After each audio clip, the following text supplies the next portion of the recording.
విశాఖపట్నం జిల్లాలోని పద్మనాభంలో కొండపై వెలిసిన అనంత పద్మనాభ స్వామి దేవాలయం చారిత్రక ప్రాధాన్యత గల క్షేత్రం.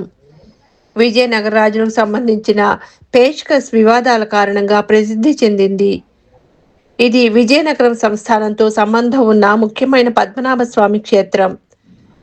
పద్మనాభం దేవాలయం విజయనగర రాజులకు ఆంగ్లేయులకు మధ్య జరిగిన పేష్కస్ చెల్లింపుల వివాదంలో ప్రధాన పాత్ర పోషించింది.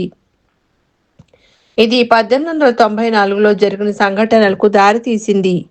ఇది శ్రీ మహావిష్ణువు అనంత పద్మనాభ స్వామి రూపంలో కొలువైన పుణ్యక్షేత్రం.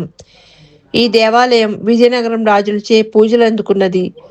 వారి సంస్థానంలో ముఖ్యమైనదిగా పరిగణించబడింది. ఆలయం ఒక కొండపై ఉంది. ఇది పర్యాటక ఆకర్షణగా కూడా నిలుస్తుంది. సంక్షిప్తంగా పద్మనాభం దేవాలయం కేవలం ఒక పుణ్యక్షేత్రమే కాక విజయనగర రాజుల పాలన చరిత్రతో ముడిపడి ఉన్న ఒక చారిత్రక ప్రదేశం. పూర్వం పాండవులు వనవాసం తర్వాత అజ్ఞాతవాసంలోకి వచ్చినప్పుడు పాండవులు శ్రీకృష్ణ భగవాన్ ప్రార్థన చేశారు. ప్రార్థన చేసి కృష్ణ నువ్వు మాకు తోడుగా ఉండి ఒక అజ్ఞాతవాసాన్ని విజయవంతం చేయమని ప్రార్థిస్తే కృష్ణ అంటే భక్తులు ఒక నేను భక్తుడిని భక్తితో కృష్ణ అనుడిస్తే వాళ్ళ దగ్గరికి వెళ్ళిపోతాను. మరి మీ దగ్గర ఉంటానని చెప్పి అక్కడికి వెళ్ళిపోవడం భావ్యం కాదు. మీరు నన్ను ఉండమన్నారు కాబట్టి నా శరీరంలో ముఖ్యమైనవి ఏంటంటే నామము, శంఖము, చక్రము, అనంతుడు, లక్ష్మీదేవి.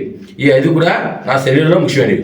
మీరు నన్ను ఉండమన్నారు కాబట్టి ఈ 5టిని నేను అనంతగిరి పైన వ్యర్థ అభివ్యర్థ కానీ కనిపించిన ఆకారంలో పెడతానని చెప్పి కృష్ణుడు శిరస్సు బదులుగా నామాన్ని, వక్షస్థం బదులుగా శంఖచక్రాన్ని, పాదాల బదులుగా లక్ష్మీదేవి వీటికి జాగ్రత్తగా సంరక్షణ చేయటకు ఆదిశేషుని అనంతగిరి పైన పెట్టి పాండవులారా అనంతన్నవాడు చాలా ఇష్టవాడు, అనంతన్నవాడు నాకు చాలా ఇష్టమైన వాడు కాబట్టి మీరు ఇక్కడ అనంత పద్మనాభ స్వామి వ్రతం చేసుకోండి, వీటికి పూజ చేస్తున్నంతకాలం కూడా మీకు ఎటువంటి భయం లేదని కృష్ణుడు పాండవులకు అభయమించి వెళ్ళిపోయాడు.